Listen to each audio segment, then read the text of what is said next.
All right, let's get started.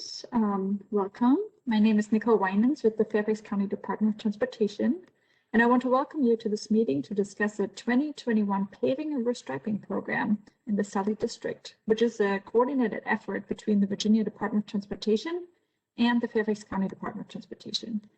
Before I begin, I'd like to review some guidelines so everyone can participate and get the most out of this meeting. Please know that this meeting is being recorded and will be uploaded on YouTube. We will link and share from the Sully District Paving and Restriping webpage on the county's website and online via social media such as Twitter and Facebook. You're welcome to submit questions using the Q&A function in the WebEx window at any time, and we will do our best to get to all questions, but also ensuring that we get to all participants.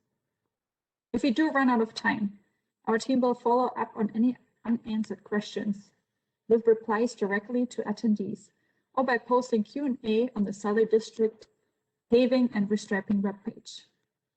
Please do not use the chat feature to submit your questions, as the Q&A function will send your question to all administrators in this session and will help us keep questions organized and in one place. If you're on the phone, please hold your questions to the end. We will have instructions on how to ask questions at the conclusion of the presentation. We also encourage you to submit your comments to today's meeting using the online survey, online feedback form, written feedback, or phone call.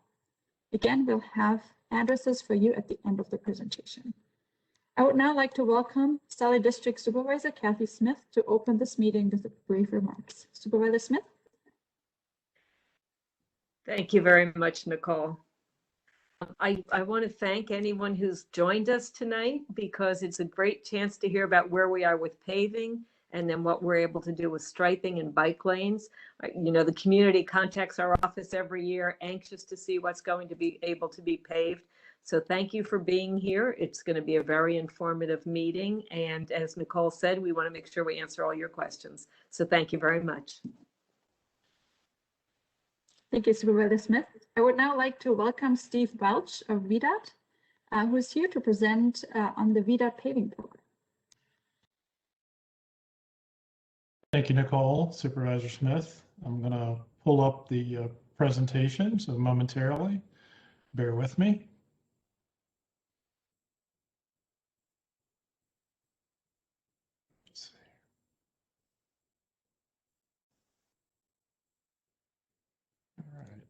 I think, can everyone see this slide okay? This is VDOT big white background. Yes, we can. Okay, great.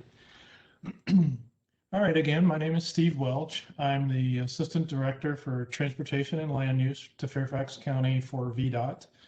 And I'll be going over VDOT's paving program and how we execute that program each year. So just a quick snapshot of what we'll be going over tonight: the program itself, budget, the planning and construction for the season itself. We get a lot of questions about how are roads selected, how we determine condition ratings, and what types of treatment. And then we also have a little information about our dashboard and transition into the marking and striping program. So I just want to start off. The VDOT maintains over 14,000 lane miles in Northern Virginia. And you can see over half of those are in Fairfax County alone.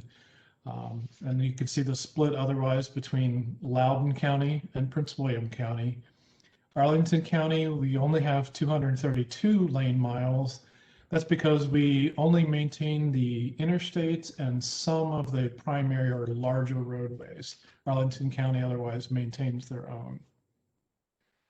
So each year we have the budget, and I've got about the past 9 years or so here. In the lower right corner, you'll see that for fiscal year 2021, fortunately, we actually had a slight uptick in the amount of budget available for doing our paving for this year. 108 million over 104 prior, or 105 roughly the past couple of years. And then you can see a few years before that, it was a little bit higher yet. And then of course, going back to the early teens, we were coming out of recession. So we're playing a lot of catch up, but we're getting there. So our season is actually planning for paving and the actual construction is a year-long process. Right now, here in the spring, we're beginning to gather data for the next calendar year, 2022. So then in the fall or summer, transitioning into the fall, that's when we actually start putting together the schedules, trying to see how much there is versus what we think our budget might be. Then in the winter, we're closing out the previous year contracts, but also putting out to bid the contracts for the upcoming year, receiving them, and then we're executing those typically in February, March, and beginning in April. Our season is usually April, October in this area.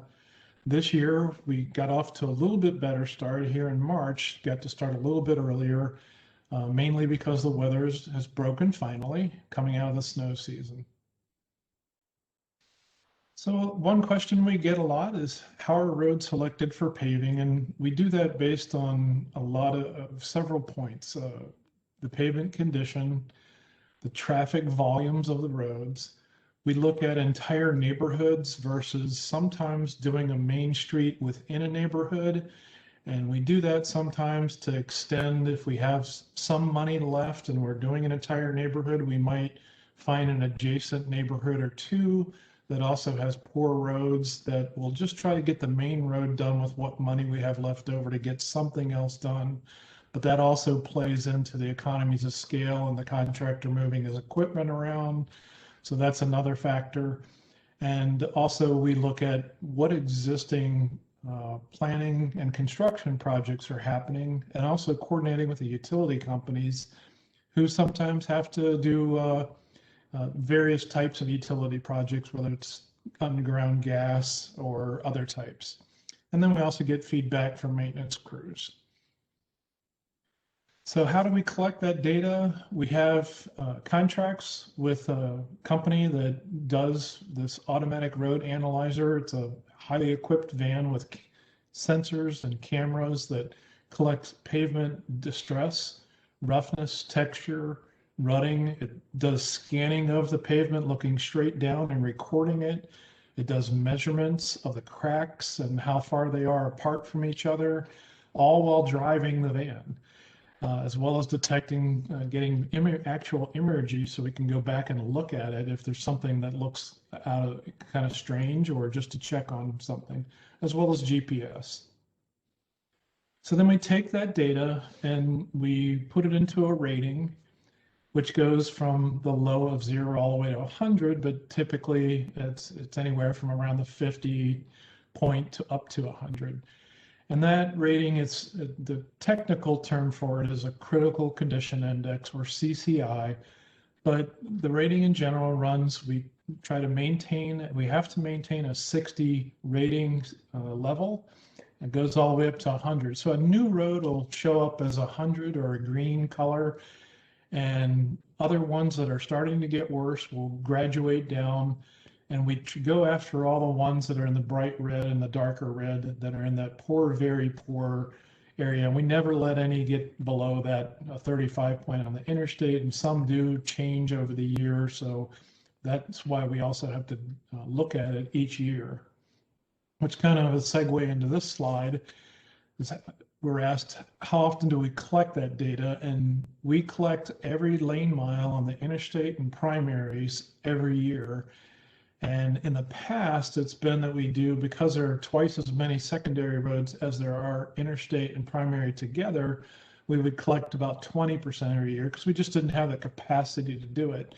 But we would get the snapshot of it in a 5-year period. But starting this year, we're going to be able to get the data on all types of roads annually. So that's a new change to how we're able to execute the program.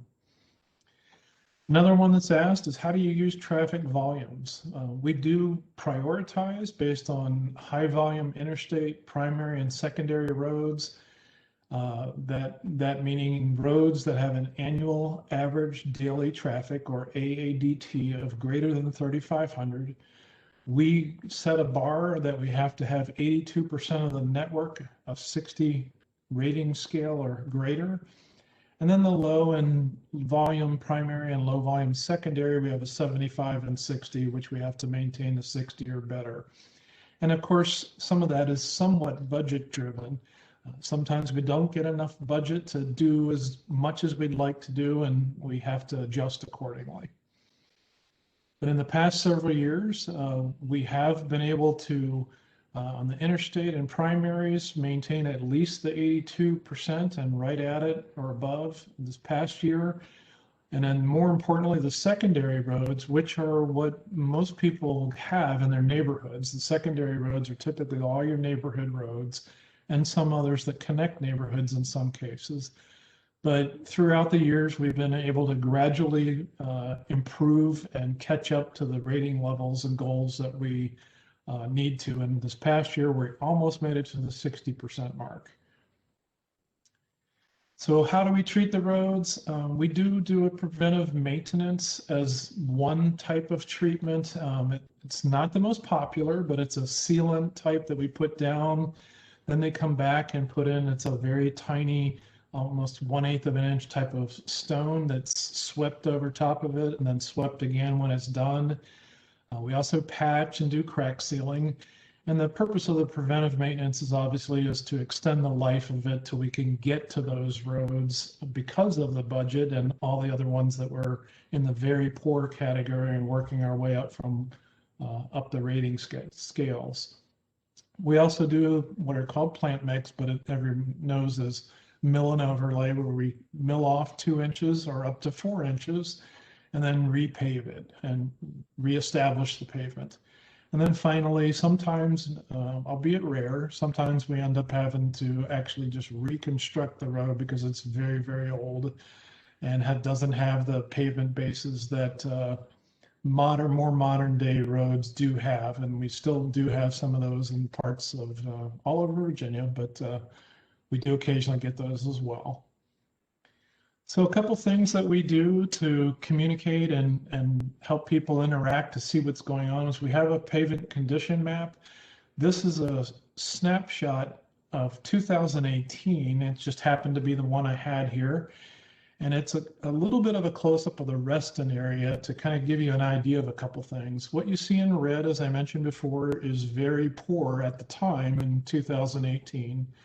And then gradually working up the way on the color legend on the right side, from poor to fair to green, and finally blue is excellent. And in those cases where the blue is, I imagine those roads were paved just the prior year or two before that. So you can kind of get an idea of the condition. And that's available on the virginiaroads.org, which I can demonstrate later. But I wanted to point out a couple other things. Because this is a snapshot a little bit close in Reston, we don't capture the cities and towns, and to the left of that is the town of Herndon. The other thing we don't maintain is privately owned roads, commercial parking areas and roadways within commercial areas. So you won't see any of those roads highlighted. We're strictly doing the VDOT maintained roads. So that's the pavement condition map. And the one that everybody always looks for that just went live is our pavement status map. And the 2021 statewide pavement status map was just put up live this past Monday. And what that does, in this case here, I took a screenshot today of the Sully district, and not all of it, but most of it you can kind of see on the screen there. And those roads that are red are ones that are scheduled to happen sometime this year. And what this is a screenshot of is that when you can, if the road is red and you click on it, or another color, it'll pull up the palette that you see in there in the center of the screen almost, and it'll tell you the project manager's name that's handling that project, their phone number and their email. In case the road is in your neighborhood and you see it on the screen and you have a question about it, or during or after the road's been paved, you have a question and want to contact the project manager responsible for that road. And this is a live interactive database that you can zoom in, zoom out, click on it, and see that information. So that's kind of the big picture. And part of what we do with the paving program, and that's why we're here tonight, is working with the county. When our roads are repaved or about to be repaved, those that are, we have to mill up the pavement markings and in order to prepare the road for milling itself and then repaving it. And we generally replace in kind all the pavement markings, the center lines, the edge lines, the crosswalks.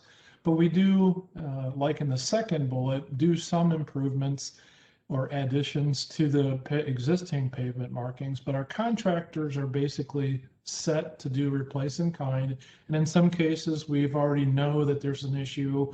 Maybe we need to extend a turn lane a little bit where we have the capability to do that with the existing pavement. And we'll do that. And then lastly, as Nicole spoke of early on, each year during the winter and early part of the year, we coordinate with Fairfax County on those roads that we are 95% sure are going to be repaved, but might be opportunities for what we call or refer to as road diet, which in some cases is taking a 4-lane road and making it down to 2 usable lanes, and then converting 2 of the lanes or 1 of the lanes or part of the lanes into a shared lane, a standard bike lane, or buffered bike lane. And that's what Nicole and the Fairfax County Ped Bike program does, which Nicole will be speaking to here in just a few moments. And we do, so we coordinate that each year with Fairfax County DOT. So last, just some helpful information. If you ever have a question about something, you can always call a 1-800-4ROAD. It's a 24-hour customer service center. Easiest perhaps to go onto my.vdot.virginia.gov. That's just a little portal where you can put in your question, a little bit of background information, and a ticket gets generated and someone manages that 24/7 also, or not 24/7, but continuously, and distributes the question to wherever it needs to go to. And again, the pavement map is on virginiaroads.org, as well as the in this case, really the 2021 pavement map for this coming year. So that, I want to thank you very much for the opportunity to speak about the program tonight, and stay safe. Thank you. Thank you very much, Steve. I will pull up my presentation.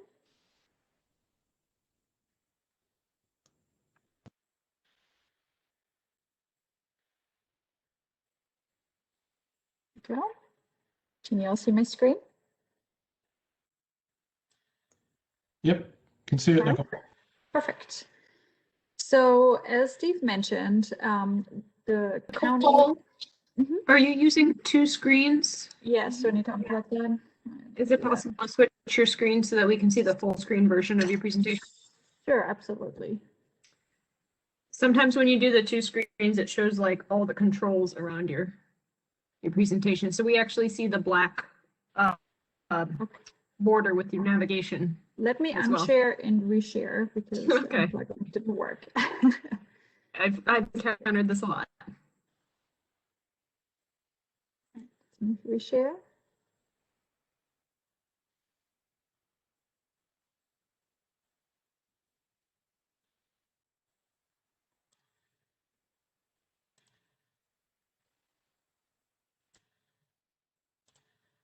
There we go. This better? That looks great. Thank you. Great. All right. Sorry about that. So as Steve mentioned, the county and VDOT coordinated on the restriping of the roads. And the main reason we take advantage of this opportunity is because the Fairfax County Comprehensive Plan recommends a bicycle network for Fairfax County. The plan was updated in 2014 and provides a vision for a network of on-road and off-road bicycle routes and facilities that are supposed to help everyone in Fairfax County to get where they need to go using not just cars or walking, but also by bike. Bicycles often need special infrastructure.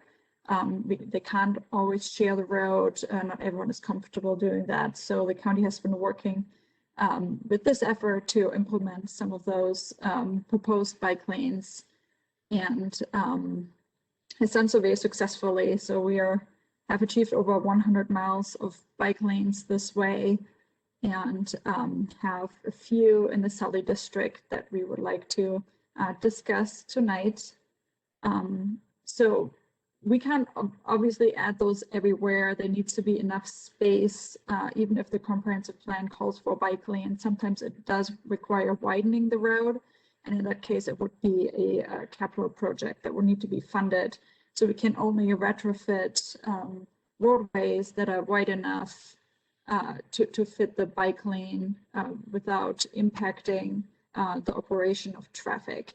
So as Steve mentioned, road diets, we can only do on roads that have low traffic volumes that would still function just as well with a reduction in travel lanes. There are roads that are very busy, and even though we would technically like to add a bike lane there, it won't work if space doesn't allow it, and it needs to be done in a different way. So the good news is for the county that we have a lot of excess pavement, so we can add a lot of bike lanes through this program. And I think it's important to kind of discuss who actually uses those bike lanes. So you may be familiar on roads that currently don't have any special bicycle infrastructure, that there are cyclists using it right now, and you wonder why is it necessary to have bike lanes as well? So we call those cyclists, particularly on the busier roads, the strong and fearless. And it's really just 1% of the population. So there are a few that are just as comfortable riding on the road, sometimes even complain about bike lanes. But it's such a like a small percentage of the population that this is not really our target audience. Of course, we appreciate that they're cycling, and we want to make it as safe as possible for them as well. But who we are really targeting with dedicated bike lanes is the section here in green, which is the enthusiastic and confident, as we call them. Those are cyclists that are willing to ride in bike lanes that others may not be comfortable riding in, which is the big percentage here in blue, which is often beginner cyclists or families. They may not feel comfortable riding in the bike lane. They would prefer a actual separated facility like a trail or something that we call a cycle track, which is a protected bike lane from traffic. But 10% of the population would still be served with bike lanes. So it's a really good way of getting the ones that are really out there already and really want to shift many trips to biking a safer place to be. We have different types of bike facilities that we can implement currently in our toolkit. On the left here, you see actually a shared lane marking. So it's not a designated bike space. It's an indicator that bikes and cars share a lane. And we can only apply those on lower speed roads that have not too much traffic volume. You may see them on higher speeds road too. Those are a couple of years old. Nowadays, we prefer to only provide these markings on lower speed facilities. In the middle here, you see a standard bike lane. You're probably familiar with those. It's just one line, sometimes just to the left between traffic and the curb or the parked cars here. And sometimes you have two lines. If sometimes it's an edge line towards, if there's no curb, for example, or towards a parking lane to indicate where cars should park and where the bike space is. On the right here, we see a buffered bike lane. It's two wide lines with some space in between. Sometimes that space is hashed out depending on how much space we have. And that just provides a little bit of extra buffer between vehicles and cyclists. Bicycle lanes don't only help cyclists, they actually have a lot of other benefits. So this graphic kind of shows some of these other benefits of bicycle infrastructure.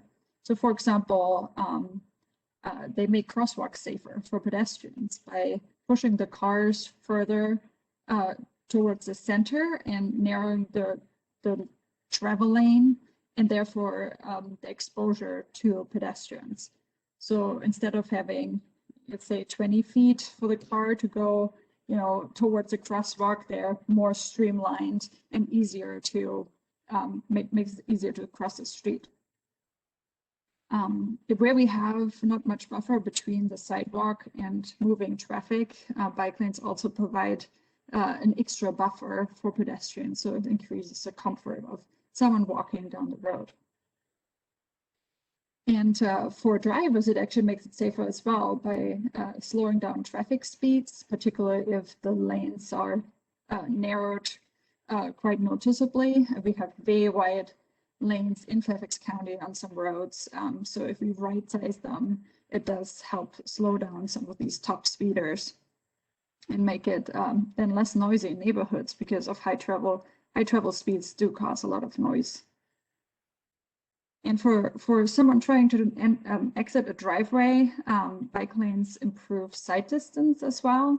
So if you imagine that a car could just pop up behind those parked cars on the street, the driver wouldn't have a chance to see them. But by pushing the vehicles on the street closer to the center of the street, it does enhance the sight distance for drivers trying to enter the roadway.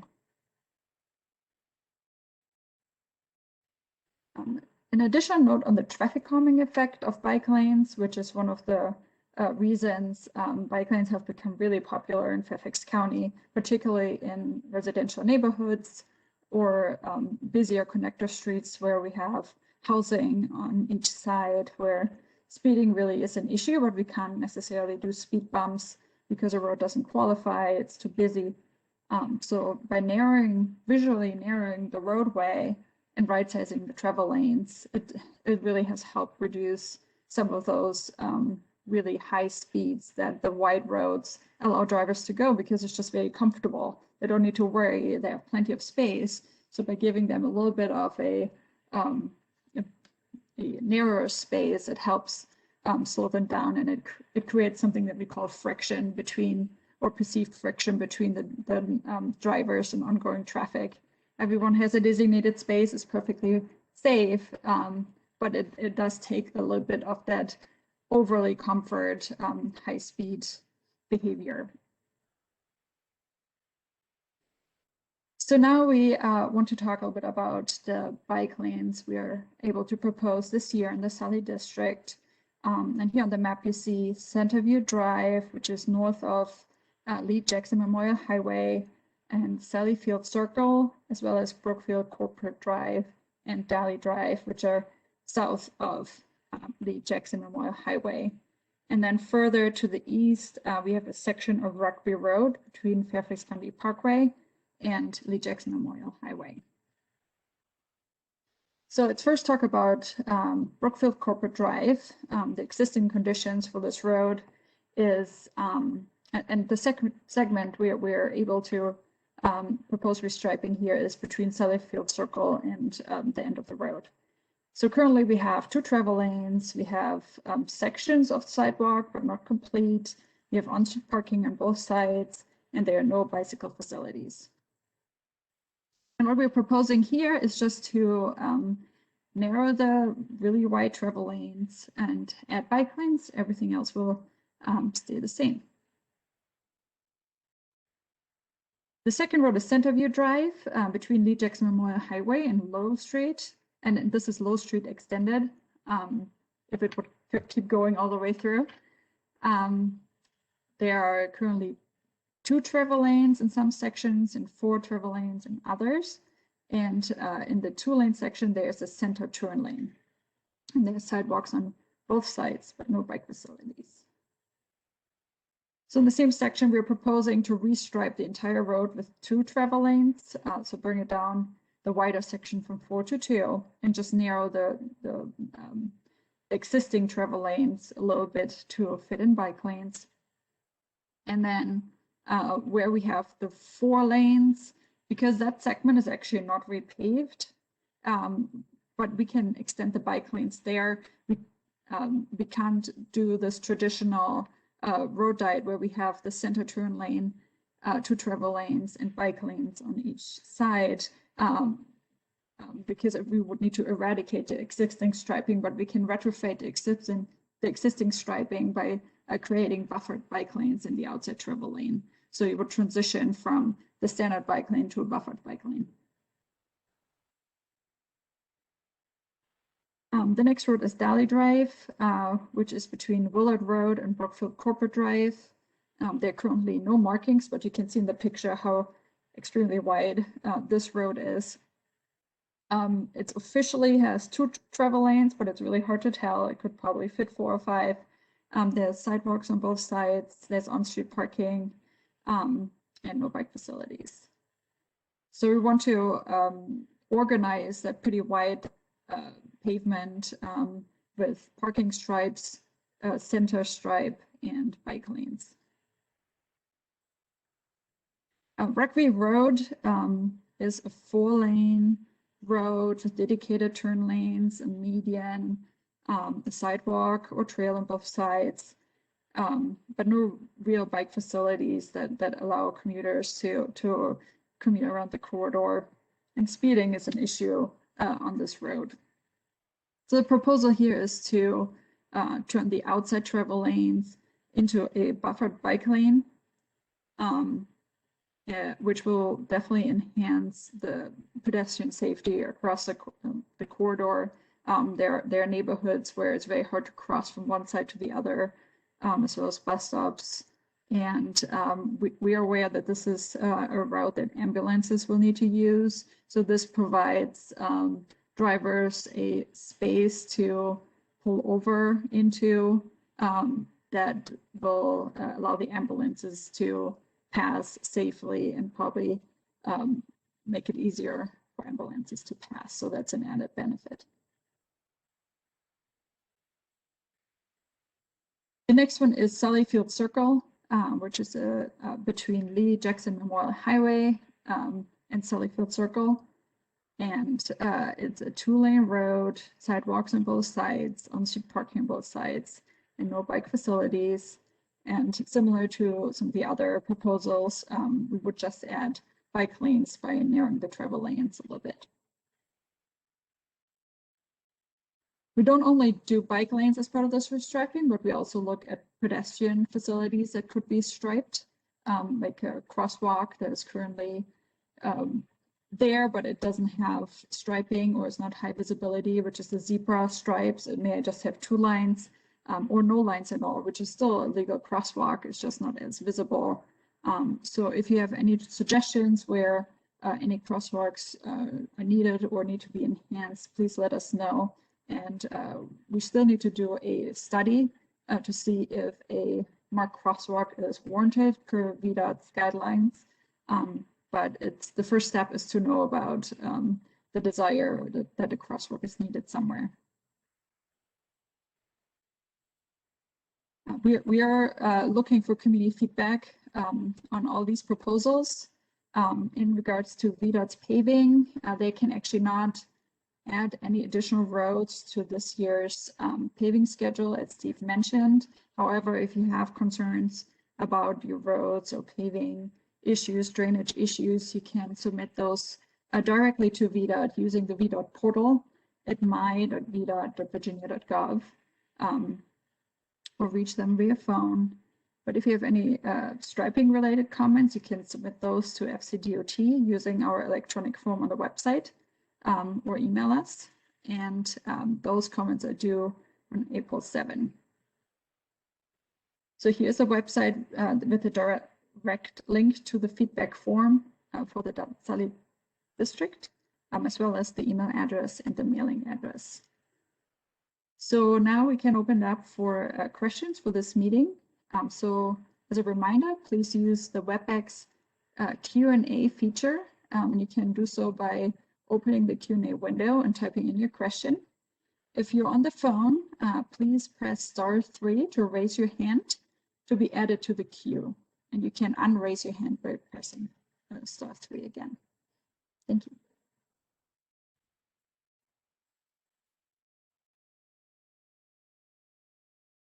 All right. Thank you, Steve, and thank you, Nicole. We have a first for these meetings, and that we do not have any questions waiting for you right this moment. But that was a lot of information at once, so let's give everyone a moment.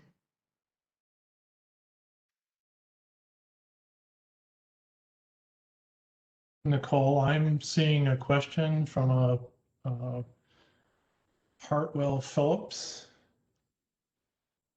Can you see that, or? I cannot see any questions. Yeah, in the Q&A box, there is a question, and it does look like it's intended for me. So I'll go ahead and read off the question and answer that.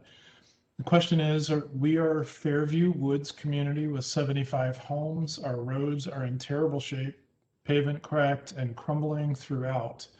There's been no paving since 1996 or so. Other nearby neighborhoods of similar age and less traffic have been freshly paved. How do we make our case to VDOT for paving? Well, thank you for the question. I understand, and that's part of why we're here tonight.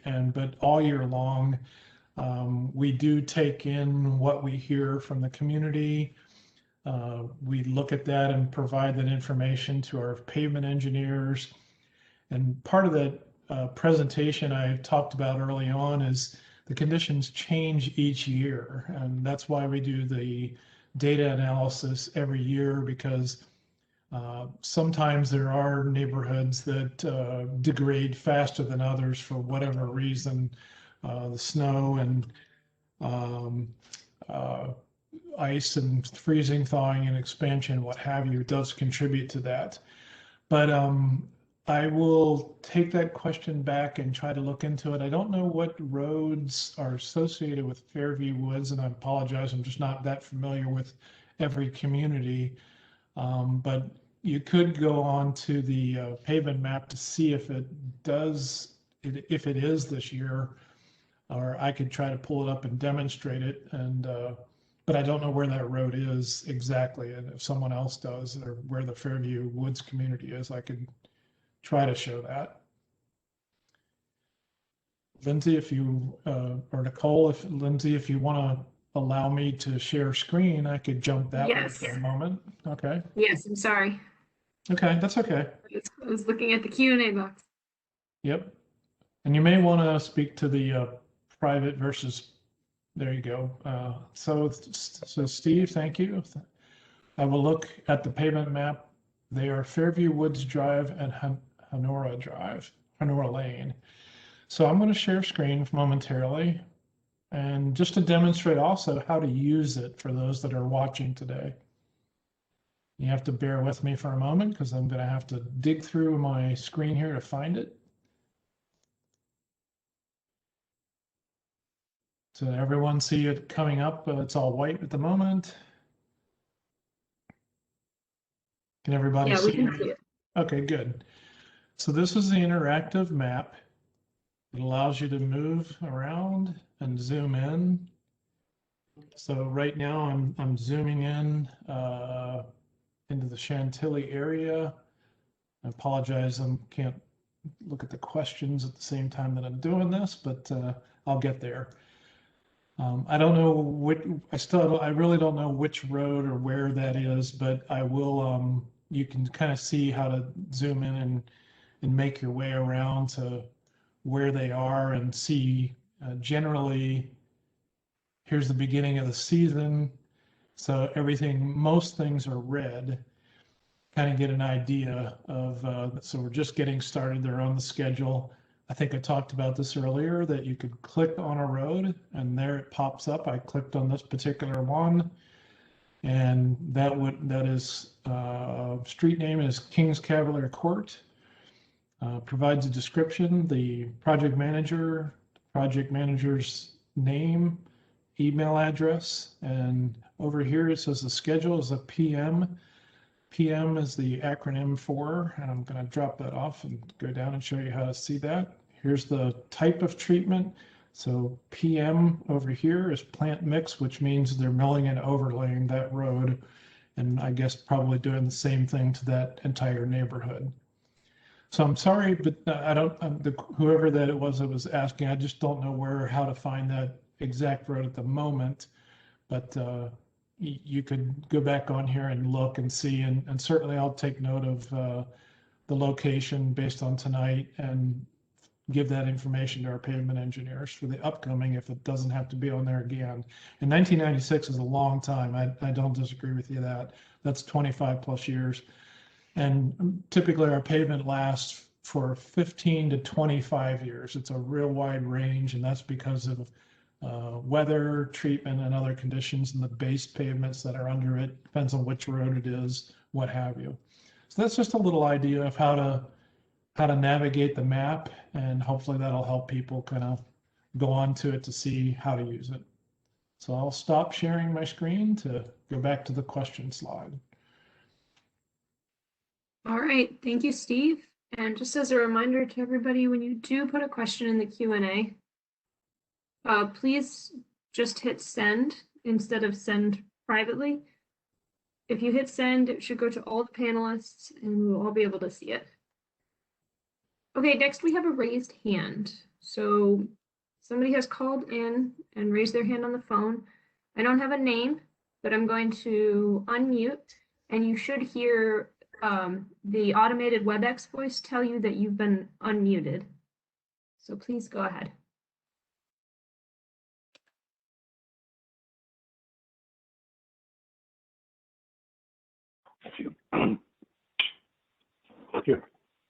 Hi, we can hear you. This is Sue Bowers. I'm afraid I couldn't get on visually, but I have contacted VDOT a number of times over the years. I live on Lapham Drive in Oakton, and we've been here since 1997. The roads have not been repaved, and according to my neighbors, they haven't been repaved for over 45 years. The road is nothing but potholes. They're crazed. Looks like a dry river. It looks like a dry river bend. And what can we expect?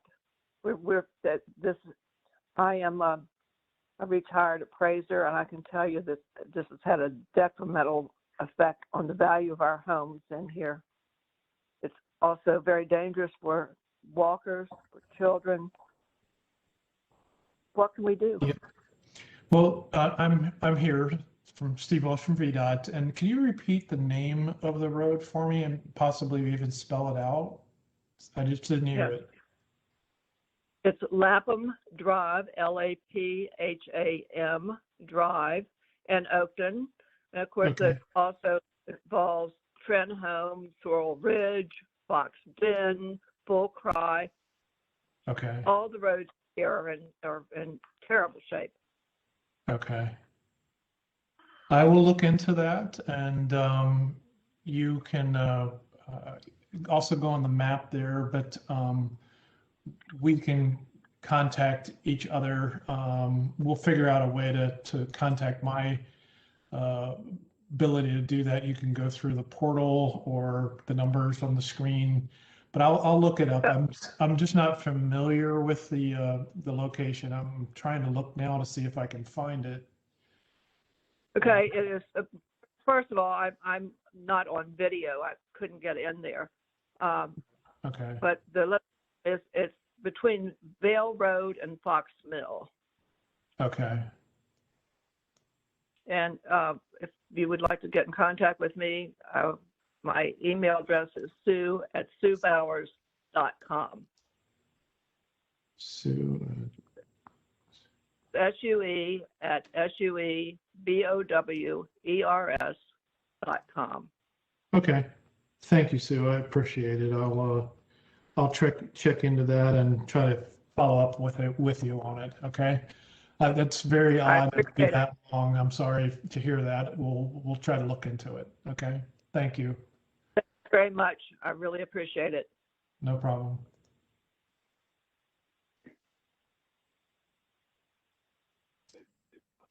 Okay, thank you, Steve. Sue, I'm going to mute you again. Your hand does stay raised, so if you could help out and press *3 again, that will put your hand down so that we know that you don't have another question. Unless you do have another question, then by all means. Okay, we have another hand, it looks like. Once again, I'm going to press unmute and you should hear a voice tell you that it's your turn to talk, so please go ahead. Well, I think I've You're unmuted. I have said everything I need to say. You're done. She can't hear you. This is somebody else. Hello. Yes, hi. My name is Katerina, and I'm Sue's neighbor, and I'm just confirming the same issues that we have so many potholes. Every year we call VDOT to come and fix it and patch it, and the kids have problem. I have been in the neighborhood 20-25 years, and they're in a bad shape. So I'm just confirming what Sue said.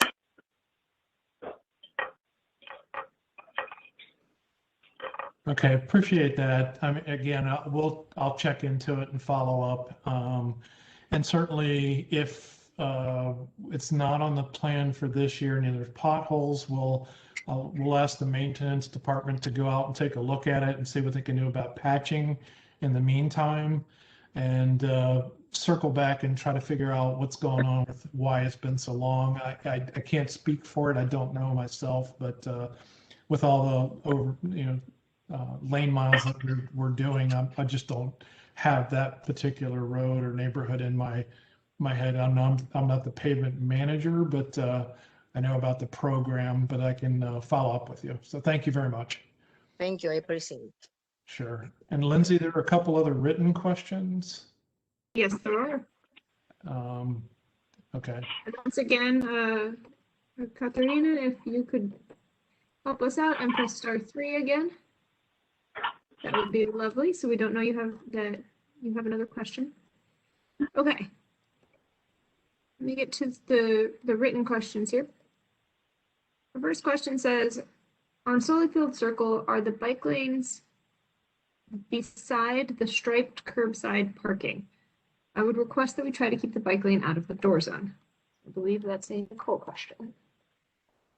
Sure, thank you. And I really appreciate the question because that concern is expressed frequently, particularly by more experienced cyclists who, just to explain what those bike lanes are, you saw this maybe in the picture of the presentation, if you were able to get visual, there are bike lanes that are between the travel lane and parked cars. So the concern here is that if the driver of a parked car opens the door into the bike lane, that a fast-moving cyclist could basically smash into the door and get injured, and that's certainly a valid concern. So the problem is that we're currently very limited of where we can put those bike lanes. Right now, they can only be at the curb or next to between the parked cars and the travel lanes. So the national design guidelines and the state design guidelines do not allow us to, for example, have a bike lane that is protected by cars. That's a much better bike lane that would be at the curb in both directions, and then the parked cars would actually protect the bike lanes from moving vehicles. This is actually specifically prohibited currently, but we know the change is coming. At some point in the future, we may be able to restripe the road next time it's repaved, maybe with a different design that would definitely prevent this type of conflict. Luckily, it doesn't seem to happen very often because the parking turnover in Fairfax County is very low. In residential areas or even in these industrial areas, usually people come and park, leave the car for 10 hours, get in and drive off. So it's really concerning commercial areas where you have tons of turnover. Someone parks, wants to grab a sandwich, like jumps out of the car, jumps back in and leaves. And that in combination with a lot of cyclists using those bike lanes can lead to conflict and potential injuries. So we are not aware that this has happened anywhere in Fairfax County. Luckily, maybe I'm not informed about it, but it seems to be fairly safe here to stripe it that way, and safer for all road users, not just cyclists that have a bike lane, but it really slows down traffic as well. So cyclists are actually don't necessarily need to ride in the bike lane if they don't feel comfortable being so close to parked cars. So even if they want to be closer to the travel lane, and stay out of that 3-foot door zone, because the bike lanes are 5 to 6 feet wide, there is enough space there on the outer edge of the bike lane to stay away from the door zone. But we are familiar with the concern, particularly if somebody likes to travel at higher speeds. I would, this is Steve. I'd like to thank you, Nicole. I guess just wanted to circle back to the previous question that was called in about Lapham Drive. I'm going to share screen, and I have some good news for you. So here's the screen, and here is Lapham Drive, and you can see in red that several of the roads, including Lapham Drive, are on schedule for this year. So it looks like several of the roads in the neighborhood there are going to get repaved this coming year. So thankfully I was able to hurry up and look that up and find it. I'm glad it has a good outcome. I'm not sure, more detail there, but sometime this year it'll get repaved. So thank you very much. I'm gonna stop sharing for a moment. And I'll mute myself so you can go to the, looks like the next question, Lindsay, is one for me. What is the average time period that roads get paved and then repaved? So the looks like Katerina Voudouris, and I hope I pronounced that correctly. So typically it's I mentioned earlier, the time frame is in a 15 to 25 years.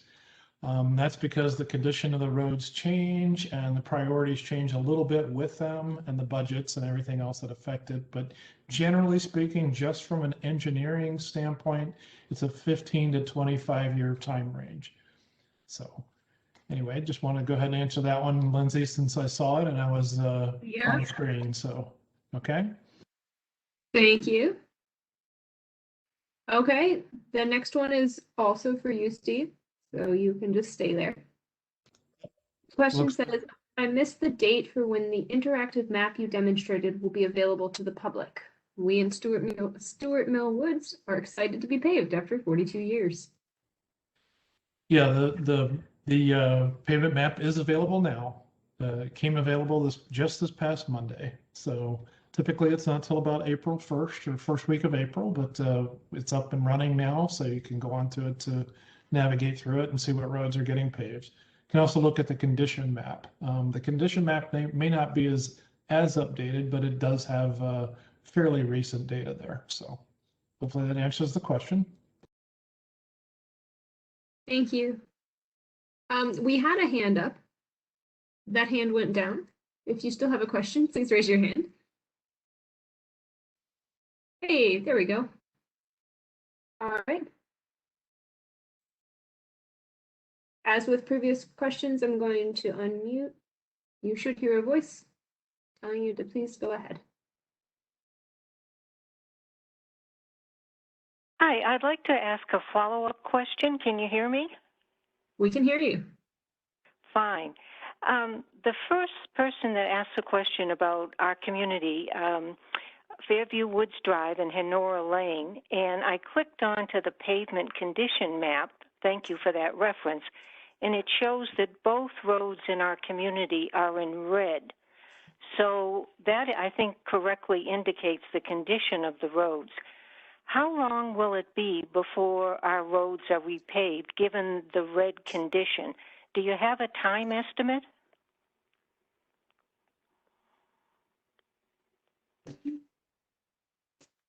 Steve, I'm sorry, you're muted. Yeah, that's me. Sorry. There you go. Yeah, I don't know the time offhand, but at the same time, I'm trying to look it up as we speak so I can try to find it on the map. Give me one moment and I will try to answer the question right now. So I'm looking on the map and I see, let's see here.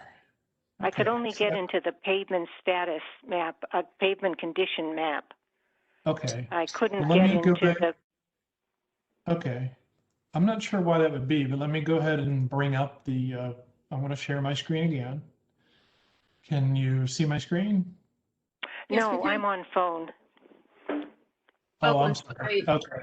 Okay. I'm just trying to look it up for you to see if I can find it.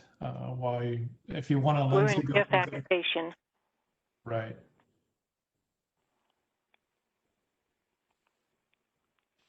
Yeah, I don't see it on this year's paving plan. You know, it isn't showing up on this year's pavement plan, but I will make note of that to talk to, as I talked about earlier. So I may be able to pull it up. I am showing the map on the screen, but it does not show that road or ones in that neighborhood as being repaved this coming year. Okay.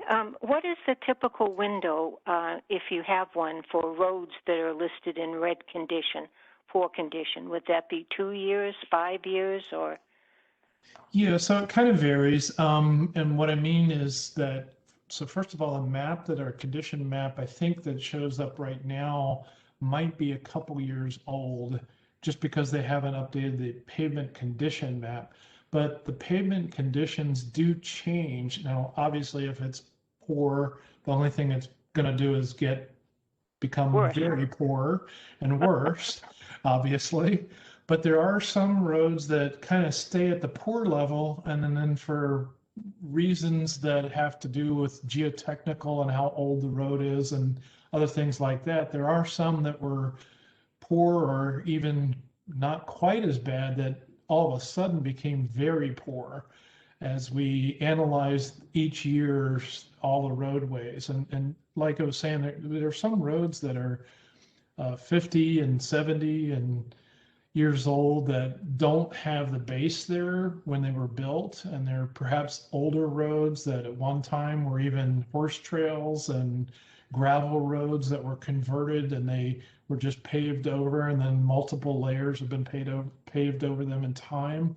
So they don't necessarily have the base, and we do come across that on some occasions, and those are ones that sometimes surprise us and end up rapidly deteriorating faster than others. But so I will, you can keep checking that, but I will also check with our pavement engineers as to possibly where it might be in the future. If it just missed the cut this year, and we do have a lot of very poor and poor roads, we're trying to maintain a certain percentage up there with the budget that we have. And then just, unfortunately, there just isn't enough budget and money to address everything at the same time. So it is Right. constant, and I understand. So go ahead. I very much appreciate that response. And if I could just squeeze in a follow-up question. Sure. I hate to keep people waiting, but I wanted to ask about the funding and where the money for repaving comes from. And I know there are probably a variety of sources, and I was wondering if the money comes primarily from Richmond, or if any of the money comes from the additional, 2.5% tax that we pay in Northern Virginia and the Norfolk area for roads that generates over $1 billion in revenue for road works each year. And Fairfax County gets 80% of those funds. Is any of that money targeted for repaving? So our repaving is entirely out of our maintenance funding plan. Now, Okay. where that money is sourced from is I'm just not familiar with it. It's part of the state revenues that come in. I'm not sure the formula that generates the maintenance fund, but I can find out and get back to you on that. If there's a way to contact you, maybe you could put in your question in the Q&A if you're able to do that, have access, Right, and right. an email address that I can contact you on to follow up, because I think we'll have all this. I'll do that. recorded. Okay. Thank you. Thank you very much for your responses. Much appreciated. Sure. Very good questions. Thank you. Thank you, Steve. And once again, to the person who asked the question, if you could help us out and press *3 if you don't have any more questions. That way we can tell. We have a write-in question here. I believe this is for Nicole. If national and state guidelines do not allow for parking side buffers and protected bike lanes, how are Arlington and Alexandria able to provide parking side buffers and protected bike lanes? That's another really great question. Thank you for asking that. So Fairfax County doesn't actually own and maintain their own roads. They are all within VDOT. VDOT maintains the road, they own and maintain them, and that's why VDOT is here in our meeting presenting on how they are paving our roads. So that is not true for Arlington and Alexandria, which are incorporated communities. And though the state still maintains their busiest, kind of biggest roads that go through the community, their local road network is actually maintained by them. So they have a lot more design flexibility and can go their own ways and be more adventurous. The state has a road design manual that closely followed the national guidelines that are provided to engineers, and they currently still have that wording in there that bike lanes cannot be between parked cars and the curb. So it's specifically not allowed because a while back, cyclists actually didn't want it that way. So this is a recent change that the community is looking for safer bike lanes that have some protection from vehicular traffic. So we can do protected bike lanes, but those bike lanes cannot be protected by parked cars unless it's behind a curb. So we could do flex posts, for example, or we can have that bike lane kind of like a sidewalk or trail in behind the curb in that location, like an elevated one, and we have some planned, but those are very costly at more than $6 million a mile. So we are just very limited on what we can do that's innovative or different until the national guidelines are being updated, which are in progress, and we have seen the updates, and we know we can do this in the future. Once VDOT's design manual catches up with the national standards and everything is approved, we have a little bit more flexibility, but currently the cities and towns can do these things, but we cannot. Great, thank you, Nicole. It doesn't look like we have any more written questions right now. We still have one hand up, but I think it may be a residual hand from a previous question. I'm going to unmute you. If you have more questions, please let us know. If not, we will move along.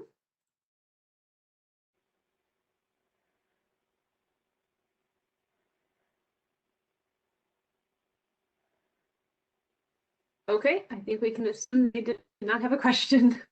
I think the hand was still up from a previous one.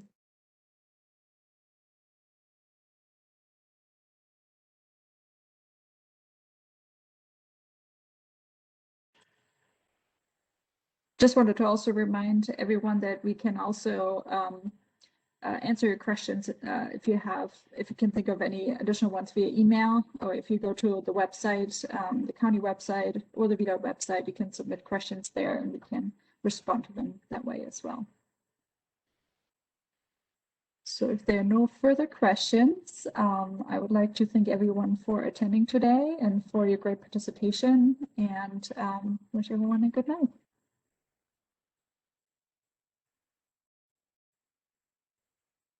Thank you. Thanks, Nicole.